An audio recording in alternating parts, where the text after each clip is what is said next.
नमस्कार दोस्तों।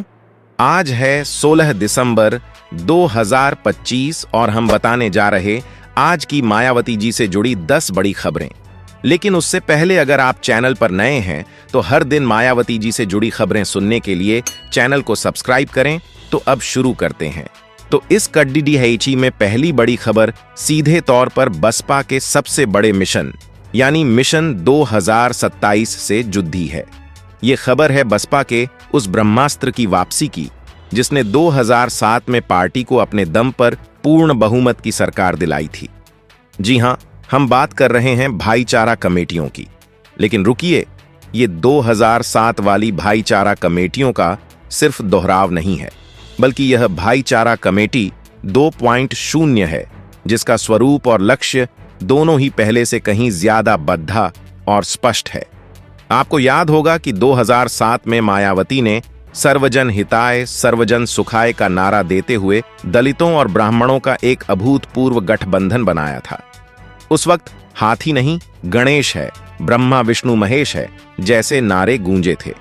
लेकिन इस बार 2025 में इन कमेटियों का फोकस सिर्फ ब्राह्मणों पर नहीं बल्कि उस विशाल वोट बैंक पर है जो पिछले एक दशक में बसपा से छिटककर भाजपा और समाजवादी पार्टी के पाले में चला गया है, और वो है ओबीसी यानी अन्य पिछड़ा वर्ग। मायावती इस बात को भली भांति समझ चुकी हैं कि सिर्फ दलित मुस्लिम समीकरण के सहारे अब यूपी की सत्ता में वापसी संभव नहीं है। इसलिए नई भाईचारा कमेटियों का ढांचा बहुत ही माइक्रो लेवल पर तैयार किया जा रहा है। हर विधानसभा क्षेत्र में पहले सेक्टर बनाए जा रहे हैं और फिर हर बूथ पर इन कमेटियों का गठन हो रहा है। सबसे खास बात यह है कि हर जाति के लिए एक अलग कोऑर्डिनेटर नियुक्त किया जा रहा है।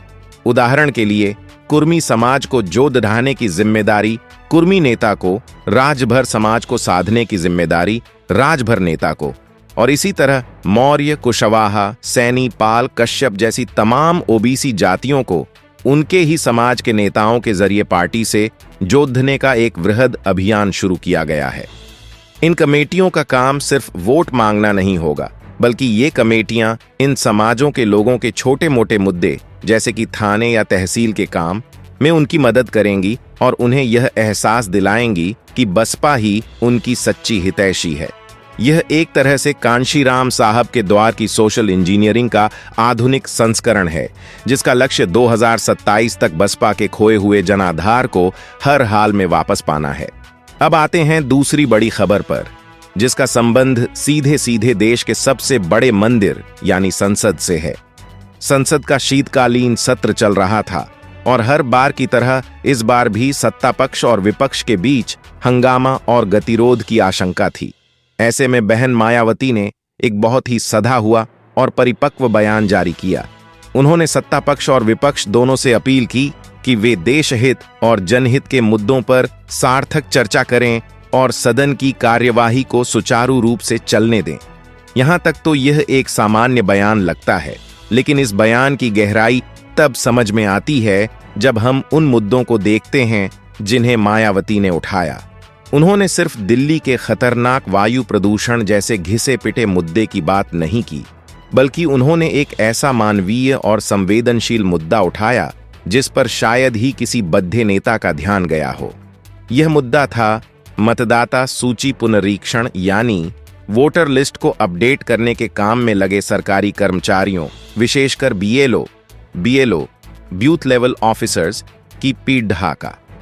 मायावती ने अपने बयान में कहा कि इन कर्मचारियों पर काम का इतना ज्यादा दबाव डाला जा रहा है, उन्हें इतने कम संसाधन दिए जा रहे हैं कि वे मानसिक तनाव से गुजर रहे हैं। उन्होंने यहां तक कहा कि कुछ जगहों से तो बीएलओ द्वारा आत्महत्या करने जैसी दिल दहला देने वाली खबरें भी आ रही हैं। ये एक बहुत ही गंभीर आरोप था और इसने सीधे तौर पर चुनाव आयोग और सरकार की कार्यप्रणाली पर सवाल खड़ा कर दिया। इस एक बयान से मायावती ने खुद को सिर्फ दलितों की नेता के तौर पर नहीं बल्कि जमीनी स्तर पर काम करने वाले हर छोटे बड्ढे सरकारी कर्मचारी के एक हमदर्द के तौर पर भी पेश किया। यह एक सोची समझी रणनीति थी जिसके जरिए उन्होंने यह संदेश दिया कि बसपा सिर्फ जाति की नहीं बल्कि हर शोषित और पीड़ित वर्ग की आवाज है। इसके बाद जो तीसरी बड़ी खबर सामने आई, उसने देश की पूरी चुनावी प्रक्रिया की निष्पक्षता पर ही एक बड़ा प्रश्न चिन्ह लगा दिया। यह खबर थी चुनाव सुधारों पर मायावती के आक्रामक रुख की। यह कोई नया मुद्दा नहीं है। बसपा समेत कई विपक्षी दल समय समय पर ईवीएम इलेक्ट्रॉनिक वोटिंग मशीन की विश्वसनीयता पर सवाल उठाते रहे हैं, लेकिन इस बार मायावती ने इसे एक राष्ट्रव्यापी अभियान का रूप देने का संकेत दिया है। उनका तर्क बहुत सीधा और स्पष्ट है।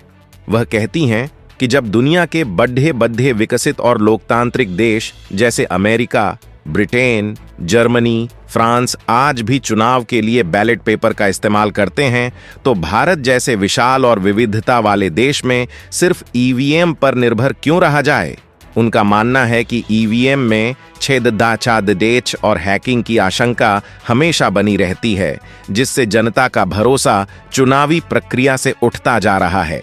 इसलिए उन्होंने चुनाव आयोग से दो टूक मांग की है कि या तो भविष्य के सभी चुनाव, चाहे वो लोकसभा के हों या विधानसभा के, पूरी तरह से बैलेट पेपर यानी मतपत्रों से कराए जाएं। यदि यह संभव नहीं है तो दूसरा विकल्प यह है कि वीवीपैट की सभी पर्चियों का 100% मिलान अनिवार्य किया जाए, न कि सिर्फ कुछ रैंडम मशीनों का। अभी तक सिर्फ कुछ प्रतिशत वीवीपैट पर्चियों का ही मिलान होता है। मायावती का कहना है कि जब तक हर एक वोट का भौतिक सत्यापन नहीं होगा, तब तक चुनाव को पूरी तरह से फ्री एंड फेयर यानी स्वतंत्र और निष्पक्ष नहीं माना जा सकता। यह मांग उठा कर उन्होंने न सिर्फ भाजपा को घेरा है, बल्कि इंडिया गठबंधन के उन दलों को भी एक संदेश दिया है जो इस मुद्दे पर कभी नरम तो कभी गरम रुख अपनाते हैं। यह बसपा को चुनावी सुधारों के सबसे बड़े पैरोकार के रूप में स्थापित करने की एक कोशिश है। चलिए अब बात करते हैं चौथी बड़ी खबर की, और यह खबर बसपा के अंदरूनी संगठन और उसके भविष्य की दिशा तय करने वाली है। यह खबर है पार्टी के नेशनल कोऑर्डिनेटर और मायावती के भतीजे आकाश आनंद के बढ़ते कद की। कुछ महीने पहले लोकसभा चुनाव के दौरान आकाश आनंद के कुछ आक्रामक बयानों के बाद मायावती ने अचानक उन्हें सभी पदों से हटा दिया था और उन्हें अपरिपक्व बताया था। उस वक्त राजनीतिक गलियारों में यह चर्चा आम हो गई थी कि आकाश आनंद का राजनीतिक करियर शुरू होने से पहले ही समाप्त हो गया है। लेकिन अब दिसंबर के महीने में तस्वीर पूरी तरह बदल चुकी है। मायावती ने न सिर्फ आकाश आनंद को पूरी शक्ति के साथ पार्टी में वापस लिया है, बल्कि उन्होंने पार्टी के सभी छोटे बड़े नेताओं, सांसदों, विधायकों और कार्यकर्ताओं को यह स्पष्ट निर्देश दिया है कि वे आकाश आनंद को अपना नेता मानें और उनका पूरा सहयोग करें। इससे भी आगे बढ़कर उन्होंने एक बहुत ही भावनात्मक अपील की है। उन्होंने कहा है कि जिस तरह आप लोगों ने मान्यवर कांशीराम जी के संघर्ष में उनका साथ दिया, जिस तरह आपने मेरा साथ दिया, उसी तरह अब आपको बसपा के इस युवा नेतृत्व यानी आकाश आनंद का साथ देना होगा ताकि यह मूवमेंट आगे बढ़ता रहे। यह सिर्फ एक बयान नहीं है, यह बसपा में एक नए युग की औपचारिक शुरुआत का ऐलान है। इसके जरिए मायावती ने यह साफ कर दिया है कि उनके बाद पार्टी की कमान आकाश आनंद के ही हाथों में होगी। यह बसपा के ओल्ड गार्ड यानी पुराने नेताओं के लिए भी एक संदेश है कि वे नए नेतृत्व को स्वीकार करें।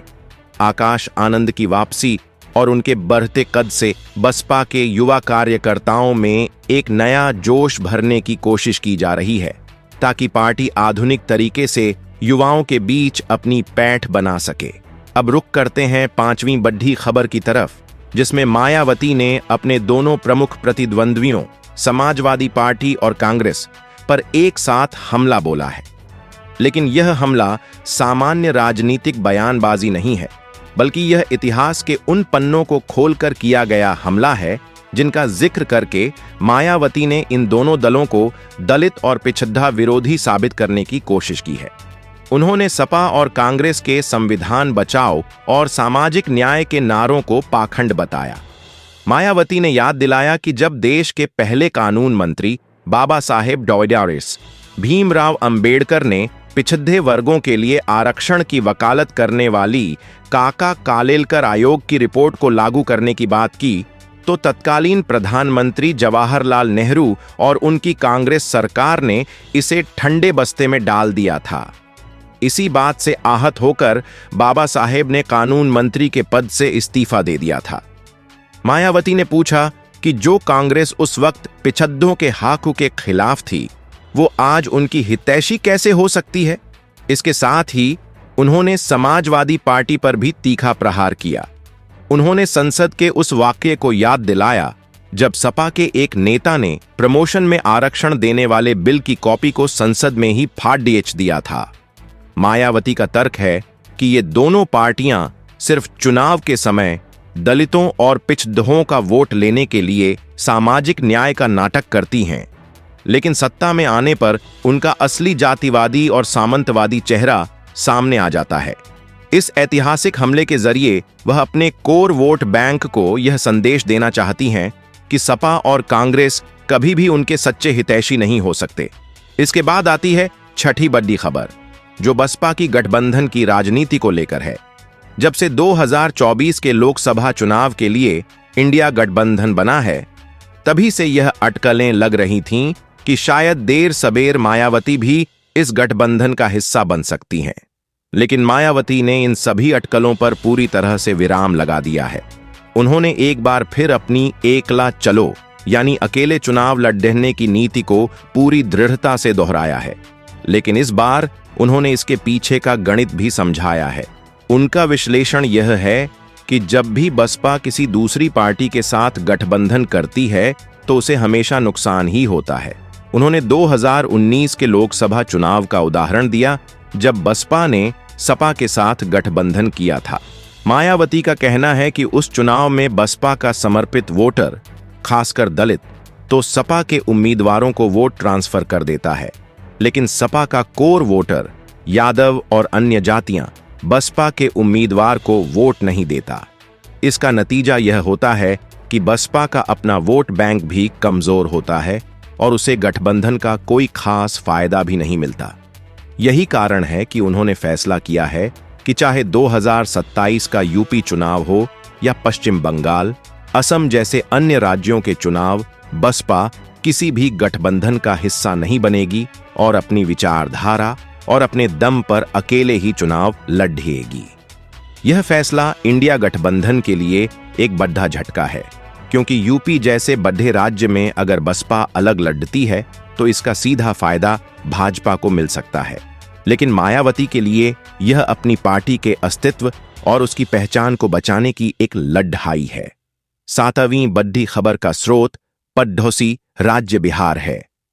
हाल ही में हुए बिहार विधानसभा चुनाव में बसपा ने भी अपने उम्मीदवार उतारे थे, लेकिन उसे कोई खास सफलता नहीं मिली। इन नतीजों के बाद मायावती ने एक गहरी समीक्षा की और इस हार से कुछ बड़े सबक लिए।